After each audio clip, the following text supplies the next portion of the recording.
আপনাদের দেখিয়েছিলাম বাটিগাড়া হয়ে কিভাবে আপনারা মিরিক এবং সুখিয়া পোখরিতে পৌঁছাবেন। এই পর্বে আপনাদের দেখাতে চলেছি কিভাবে আপনারা পাহাড়ের রানীর কোলে আসবেন, কোথায় থাকবেন, কি কি দেখবেন এবং সব শেষে থাকবে কত কম খরচে এই দার্জিলিংয়ে ঘোরা যায় তার একটি বিবরণ, যেটি আপনারা পেয়ে যাবেন আমার ভিডিওর ডেসক্রিপশন বক্সে। তাহলে নতুন পর্বে আপনাদের সবাইকে স্বাগত জানিয়ে শুরু করছি আমার চ্যানেল চিয়ার্স বসে আমার দার্জিলিং ভ্রমণের পরবর্তী ভ্রমণ ব্লগটি। গুড মর্নিং বন্ধুরা, আমি আজকে যেই হোমস্টেটা রিভিউ দিতে চলেছি, এই হোমস্টেটাতে এমন একজন ব্যক্তিত্ব এসে থেকে গিয়েছিলেন যার নাম সারা পশ্চিমবঙ্গ এবং ভারতবর্ষের এমন কোনো লোক নেই যে তার গান শোনেননি। হ্যাঁ, তার নাম হচ্ছে নচিকেতা চক্রবর্তী। আর তিনি যেই হোমস্টেটাতে এসে থেকেছিলেন সেটা আমি পরে জানতে পেরেছি আমার পিছনে যেই হোমস্টেটা রয়েছে সেই হোমস্টেটাতেই। এটা হচ্ছে আমি যেই জায়গায় এখন দাঁড়িয়ে রয়েছি, এই জায়গাটার নাম হচ্ছে সুখিয়া পোখরির এই সুন্দর হোমস্টেটাতে উনি এসে থেকে গিয়েছিলেন এবং আমার খুব সৌভাগ্য যে আমি এই হোমস্টেটাতে থাকবার সেই সৌভাগ্যটা পেয়েছিলাম। হোমস্টেটা খুব সুন্দর, পাহাড়ের কোলে, একদম পাহাড়ের পুরো সাইড দিয়ে দারুণ একটা ভিউ পাওয়া যায় এবং সেই ভিউওয়ালা হোমস্টেটাই আমরা চুজ করেছিলাম। এটা আমাদের খুব ভালো একটা কপাল যে আমি এই জায়গায় আজকে তোমাদের নিয়ে চলে এসেছি। তোমরা দেখতেই পাচ্ছ আমি এখন হোমস্টের বাইরে দাঁড়িয়ে রয়েছি। খুব সুন্দর, বিউটিফুল অ্যাটমসফিয়ার থেকে আরম্ভ করে, অ্যাম্বিয়েন্স থেকে আরম্ভ করে খুব ভালো। এবং সবথেকে ইম্পর্ট্যান্ট যেটা হচ্ছে সেটা হচ্ছে এখানের লোকাল ফুড এবং এদের ব্যবহার, যেটা পাঁচতারা হোটেলের মতো এত ঝাঁ চকচকে না হলেও এখানে কিন্তু খুব সুন্দর একটা মিষ্টি ব্যবহার পাবে এবং সেটা খুব মন কাড়ার মতো, মনোমুগ্ধকর হবে। সকাল সকাল লুচি তরকারি দিয়ে ব্রেকফাস্ট করে বিদায় নেওয়ার আগে হোমস্টের মালিক লোপসাং শেরপার তরফ থেকে একটি উষ্ণ অভ্যর্থনা দিয়ে শুরু করলাম দার্জিলিংয়ের জার্নি।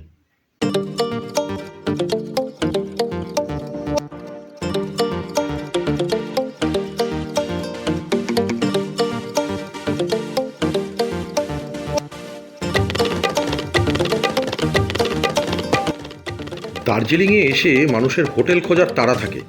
শুধু হোটেল হলেই তো চলবে না, চাই কাঞ্চনজঙ্ঘার ভিউ, চাই বাজেট ফ্রেন্ডলি, চাই ভালো হসপিটালিটি এবং কার পার্কিংয়ের সুব্যবস্থা। ওয়াইফাই হলে তো কোনো কথাই নেই। আর সবই আপনারা পেয়ে যাবেন এই হোটেল ক্যারিয়ার রিট্রিটে। এই হোটেলের ম্যানেজার, যার নাম হচ্ছে মহাদেব বাবু, তার নাম এবং ফোন নাম্বার আমি ভিডিও ডেসক্রিপশন বক্সে দিয়ে দেবো। তো তোমরা চাইলে এখানে এসে কন্ট্যাক্ট করে দেখে যেতে পারো যে হোটেলটা কীরকম।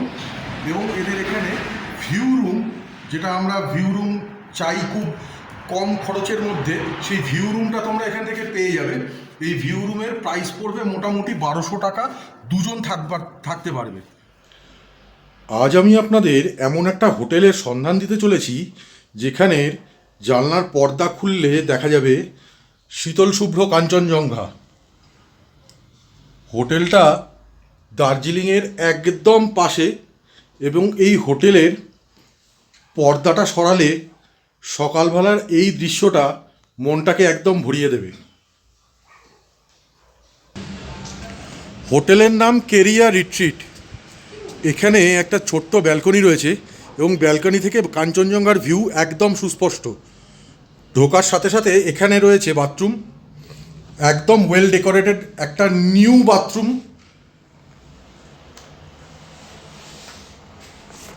আয়না, গিজার, গরম জল সহ যত রকমের অ্যামিনিটিস পাওয়া যায় এখানে সবটাই রয়েছে। এবং বেডটা তো সত্যিই খুব সুন্দর, একদম ছোট্টর ওপরে কিন্তু খুব সুন্দর সাজানো এবং গোছানো। একটা মিরর রয়েছে, রয়েছে টিভি, গরম জল করার জন্য কেটলি রয়েছে এবং এই রুমের বাইরে মানে রুম থেকেই তোমরা দেখতে পাবে কাঞ্চনজঙ্ঘাকে। এটা হোটেলের মেনু কার্ড। এখানে বিভিন্ন দামের খাবার রয়েছে, চাইলে এটা স্ক্রিনশট নিয়ে রাখতে পারো। এই হোটেলটা আমাদের দুজনের পড়েছে পার ডে 600 টাকা করে। দার্জিলিংয়ের একটা ছোট্ট রুট ম্যাপ আপনাদের দিয়ে দিলাম, যাতে দার্জিলিংয়ে এলে একই জায়গা দিয়ে বারবার আপনাদের ঘুরতে না হয়। ৭,৪০০ মিটার উচ্চতায় অবস্থিত ভারতের উচ্চতম এবং ছোট রেলওয়ে স্টেশন হচ্ছে এই ঘুম রেলওয়ে স্টেশন। অবস্থানগতভাবে বোঝানোর জন্য বলে রাখি, এই জায়গাটি হিলকাট রোড বলা হয়। এই ঘুম স্টেশন থেকে প্রথম রেল চালু হয় 1881 সালের 4 এপ্রিল এবং তৎকালীন সময়ে বাষ্পচালিত রেল ইঞ্জিন এখানে চালু করা হয়েছিল। 1875 খ্রিস্টাব্দে লামা শেরপা গ্যাটসো ঘুম মনেস্ট্রি প্রতিষ্ঠা করেন। এই ঘুম মনেস্ট্রিটা গেলুক স্কুল অফ টিবেটিয়ান বুদ্ধিজমের অন্তর্গত। যদি কোনোদিন এই দার্জিলিংয়ে ঘুরতে আসেন, ঘুম মনেস্ট্রিটা কিন্তু দেখতে ভুলবেন না।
বন্ধুরা, আমরা এখন চলে এসেছি গোর্খা ওয়ার মেমোরিয়াল বাতাসিয়া লুপের কাছে।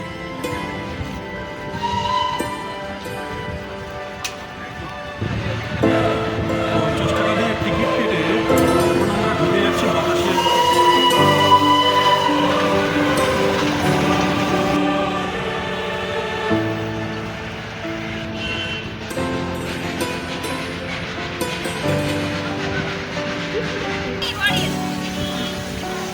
আপনারা হয়তো অনেকেই জানেন, গোর্খা সৈন্যদের স্মৃতির উদ্দেশ্যে এই বাতাসিয়া লুপটি তৈরি করা হয়েছে।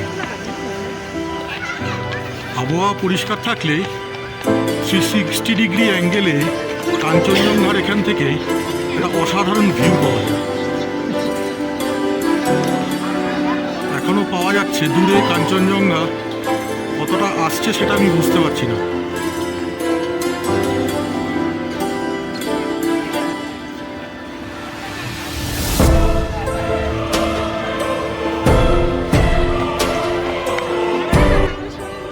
এখানে রোল অফ অনার দেওয়া সৈনিকদের নাম, পদবি, র্যাঙ্ক এসব দেওয়া রয়েছে।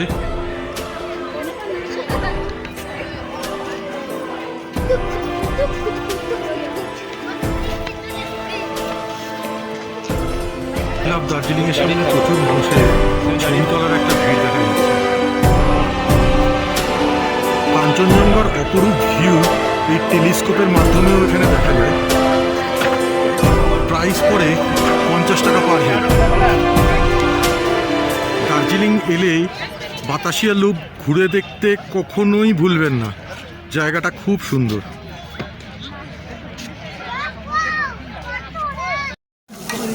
সাথে নিয়ে নিচ্ছি চিকেন বলস, 1 2 3 4 5 পিসের দাম 50 রুপিস। চিকেন বলসের সাথে আজকে ম্যাগি খেয়ে দেখবো যে কীরকম লাগে এখানকার খাবার। অনেকের ধারণা রয়েছে যে জিনিসটা খুব একটা ভালো না, তাও দেখি খেয়ে কীরকম লাগে। ক্যাভেন্টার্সের ঠিক পাশের দোকানটা থেকে রাত্রে ডিনারটা সেরে নিলাম। খেয়েছিলাম চাউমিন আর খেয়েছিলাম ভেজ বল। প্রদীপদা খুব আন্তরিকতা সহকারে আমাকে এই জিনিসটা সার্ভ করলো। দাম পড়েছিল 110 টাকা। অনেকের ধারণা রয়েছে এখানে এসে বড় বড় হোটেল রেস্টুরেন্ট আর কি ছাড়া খুব একটা ভালো খাবার পাওয়া যায় না, কিন্তু এখানে স্ট্রিট ফুড সত্যিই খুব অসাধারণ। এখানে সবার আন্তরিকতাটাই অনেক বড়। রাত্রের খাবার খেয়ে এখন চলে যাব হোটেলের দিকে। তো আজকে এই পর্যন্তই, আবার দেখা হবে কালকে। 25শে ডিসেম্বর এসে গেছে। আমি ডিসেম্বর মাসেই এসেছি দার্জিলিং। 9:30টার সময়ও কীরকম জমজমাট জায়গাটা দেখো, ব্যাপক লাগছে দেখতে। রাত্রিবেলাতেও এরকম যে একটা ভিউ পাবো বা এরকম একটা ভিড় পাবো, এই জিনিসটা ভেবেই আমার খুব ভালো লাগছে। এখানে রয়েছে পরপর দোকান, একটা দুটো দোকান বন্ধ হচ্ছে কারণ ঠান্ডা বেড়েছে এখানে, কিন্তু দুর্দান্ত লাগছে। একটা অন্যরকমের অনুভূতি। দার্জিলিং সবসময় বাঙালিদের প্রিয় জায়গা। তো সেইখানে এসে এতক্ষণ ছিলাম কেভেন্ডার্সের সামনে, এখন যাচ্ছি গ্লেনারিসের দিকে। মানে আমি যেখান থেকে ভিডিও করছি ঠিক তার উল্টো দিকে। বিউটিফুল, অসাধারণ একটা জায়গা, একটা সৌন্দর্য। কোনোদিন যদি যে আসনি, আমি এখানে অন্তত পক্ষে 8 থেকে 10 বার এসেছি, যে আসনি অন্তত একবার এসে দার্জিলিংয়ের এই জায়গাটায় একবার ঘুরে দেখো। সস্তায় প্রচুর জায়গা রয়েছে, প্রচুর হোটেল রয়েছে, প্রচুর রেস্টুরেন্ট রয়েছে। খাবার দাবার থেকে আরম্ভ করে সব কিছুর একটা আলাদাই আভিজাত্য রয়েছে। এখানে এসে একবার ঘুরে দেখি। রাত বাজে 9:30, কিন্তু জুয়েলারিজের বাইরে খাবারের জায়গায় লাইনটা দেখো, পুরো মনে হচ্ছে দিন।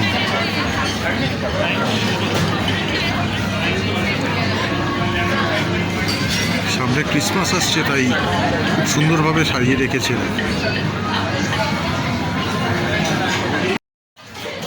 জুয়েলারিজের ভেতর বিশ্বজিৎবাবু খেতে বসে পড়েছেন চিকেন ক্রিম পাই আর একটা ব্রাউনি। এম্বিয়েন্সটা জাস্ট একবার দেখো, দারুণ।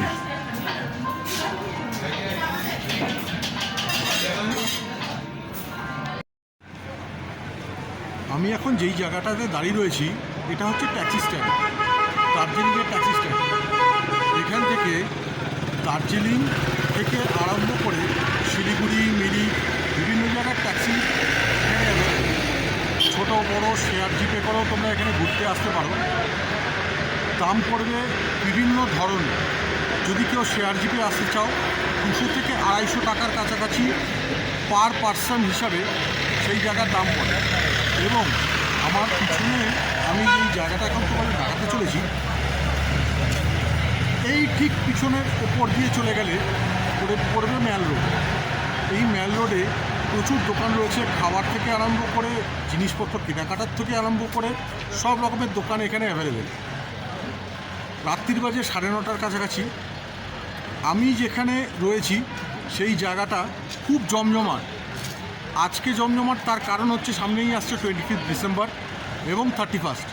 তার জন্য লোকে বলে দার্জিলিং কিন্তু খুব কস্টলি। আমি বলবো দার্জিলিং কিন্তু খুব কস্টলি নয়, তোমাদের একটু হিসাব করে চলতে হবে।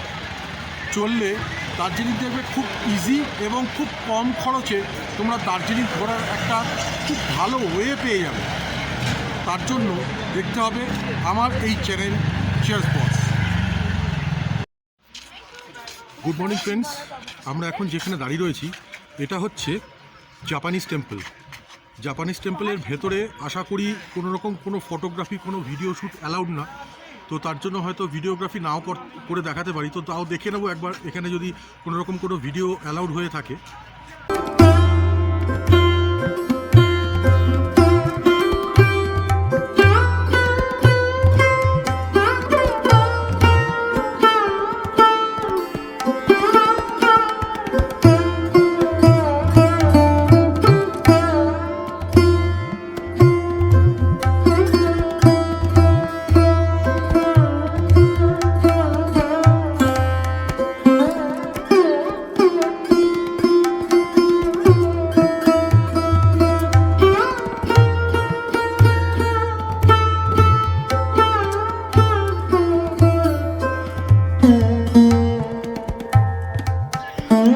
জাপানিজ টেম্পল দেখার পরে আমি চলে এসেছি পিস প্যাগোডাতে।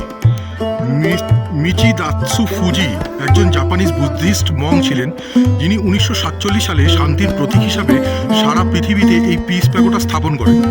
এই পিস প্যাগোডাটি জাতি ধর্ম নির্বিশেষে এটি সৃষ্টি হয় যেন এখানে সবাই আসতে পারে এবং এটার আনন্দ উপভোগ করতে পারে।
Hola.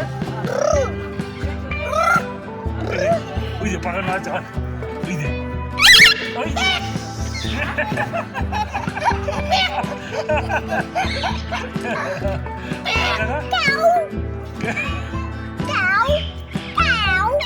Uy. Asho. Talaga, bye-bye. Bye. Bye, brother. Uy.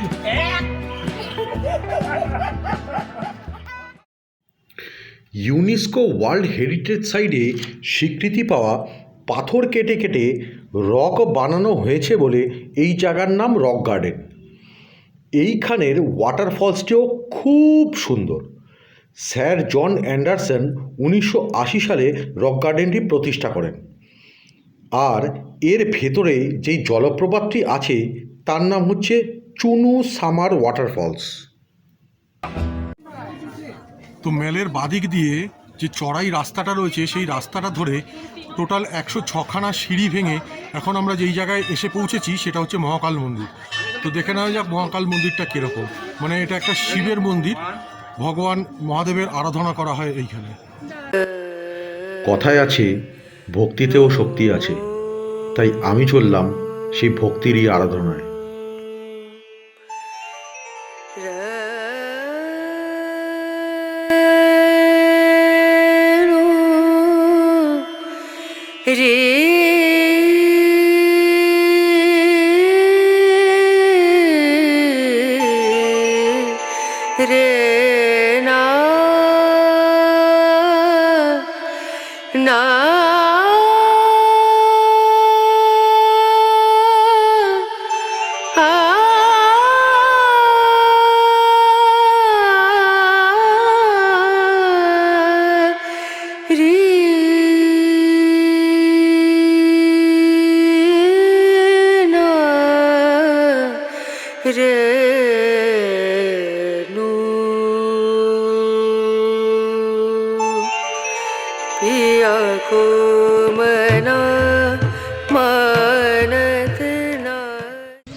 তো বন্ধুরা, আমি ফাইনালি চলে এসেছি এখন যে জায়গাটায় আমি দাঁড়িয়ে আছি, সেই জায়গাটার নাম হচ্ছে Tenzing Norgay rock.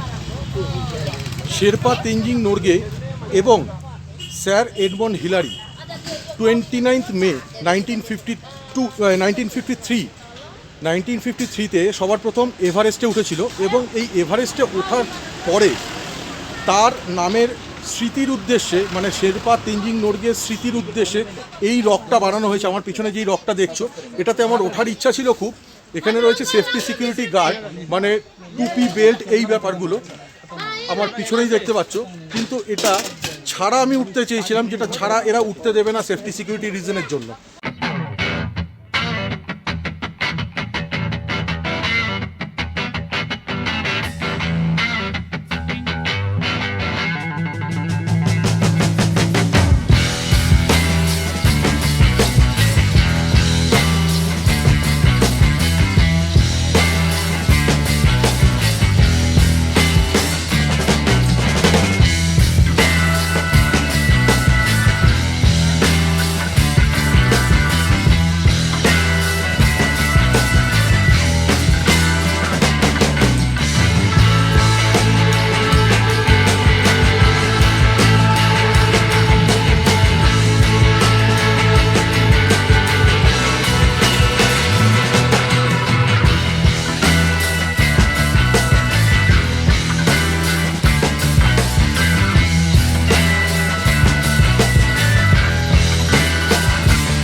Finally successful.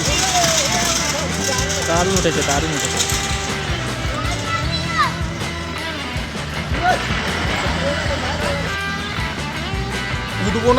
উঠবো না করে এই তেনজিং নোরগে রকে 100 টাকার বিনিময়ে উঠেই পড়লাম। লোডটা সামলাতে পারলাম না। উপর থেকে ভিউটা খুব সুন্দর। যখন কোনো দিন এখানে আসবেন, একবার চড়ে দেখার চেষ্টা করো, তাহলে নিজের শরীরের পোটেনশিয়ালটাও বুঝতে পারবে যে কার শরীরে কত জোর আছে বা দম আছে। দার্জিলিংয়ে এসে খুব ইচ্ছা ছিল রোপওয়ে চড়ার, কিন্তু যেহেতু দেরি হয়ে গেছে সেহেতু রোপওয়ে বন্ধ হয়ে গেছে। এখান থেকে পাহাড়ের খুব সুন্দর একটা ভিউ পাওয়া যায় এই রোপওয়ে দিয়ে যাওয়ার সময়। এই রোপওয়েতে ভাড়া পড়ে 260 টাকা পার পার্সন। তো তোমরা যখন আসবে তখন এই জায়গাটা একবার দেখে নিই। আমার কপালে এইবার সেটা জুটলো না। আর ঠিক তার পাশেই রয়েছে সেন্ট জোসেফ স্কুল। দার্জিলিং মেলে নৈশভোজ সেরে হোটেলের ব্যালকনি থেকে রাত্রের দার্জিলিং শহরটাকে মুগ্ধ হয়ে দেখছিলাম।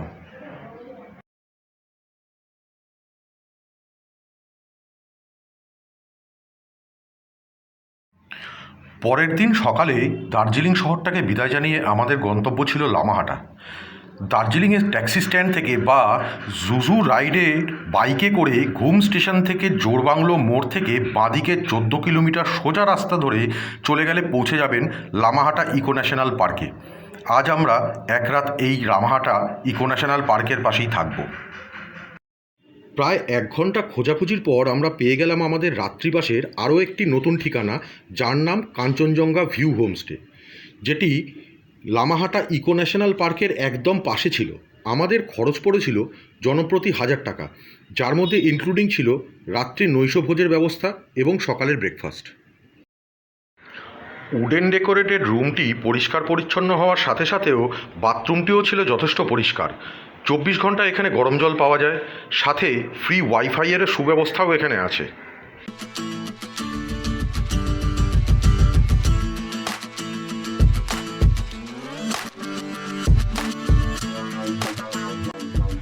$20 দিয়ে টিকিট কেটে আমরা ঢুকে পড়েছি লামাহাটা পার্কে।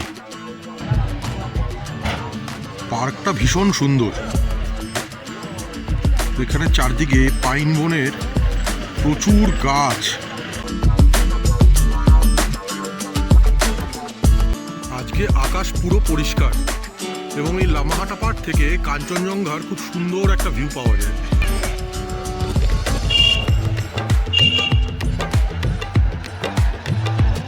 ওই দেখো দূরে দেখা যাচ্ছে কাঞ্চনজঙ্ঘা। লামাহাটা পার্কের নিচে রয়েছে প্রচুর ছোট ছোট স্টল, যেখানে ইন্ডিয়ান এবং তিবেটিয়ান এবং চাইনিজ খাবারের প্রচুর দোকান পরপর রয়েছে। এখানে ওয়ে টু পে টয়লেট রয়েছে।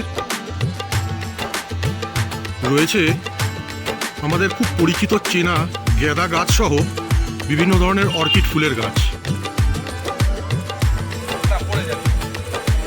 এইখানে রয়েছে একটা ওয়াচ টাওয়ার, উপর থেকে ভিউ দেখার জন্য।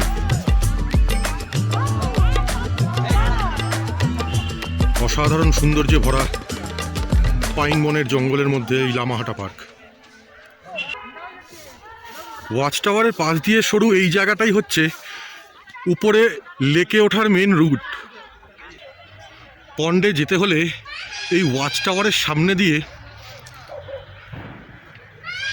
750 মিটার উপরে উঠলেই পেয়ে যাব পন্ড।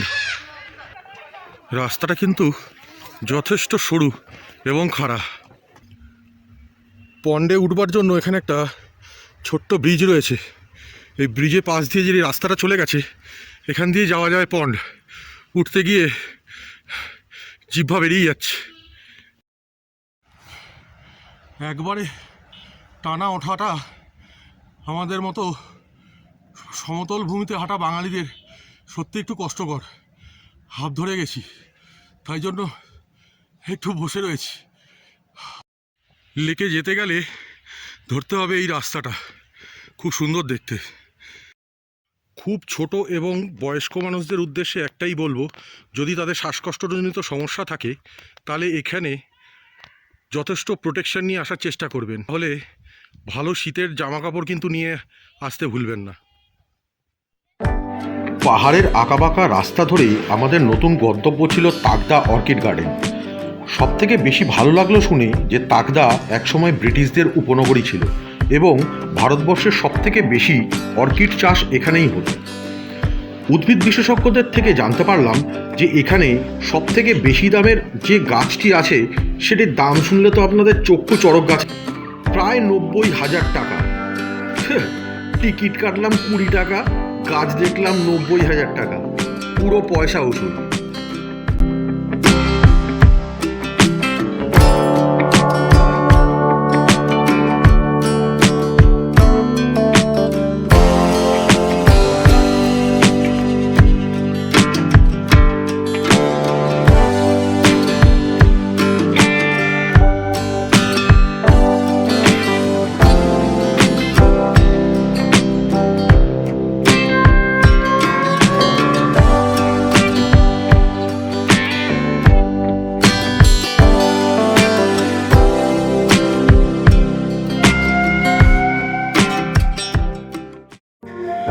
দেখতে দেখতে কিভাবে 5টা দিন কেটে গেল বুঝতেই পারলাম না। মিরিক থেকে সুখিয়াপোখরি হয়ে দার্জিলিং, লামাহাটা, তাকদা হয়ে যখন বাড়ির দিকে রওনা হলাম তখন সন্ধে নেমে গেছে। শিলিগুড়ি থেকে আবার ভলভো বাসে 500 টাকার বিনিময়ে আবার ফিরে যেতে হবে কলকাতায়। তো বন্ধুরা, আমার এই ভ্রমণ ব্লগটি কেমন লাগলো অতি অবশ্যই কমেন্ট করতে ভুলবেন না। লাইক ও শেয়ার করবেন আপনাদের বন্ধুদের সাথে। সবথেকে বেশি ইম্পর্টেন্ট হলো যে খরচ কত হলো সেটি দেখে নিতে পারবেন আমার ভিডিওর ডেসক্রিপশন বক্সে। তো দেখা হচ্ছে নতুন একটি ব্লগে, নতুন গন্তব্যে, নতুনভাবে। ততদিন ভালো থাকুন, সুস্থ থাকুন আর দেখতে থাকুন চিয়ার্স বস।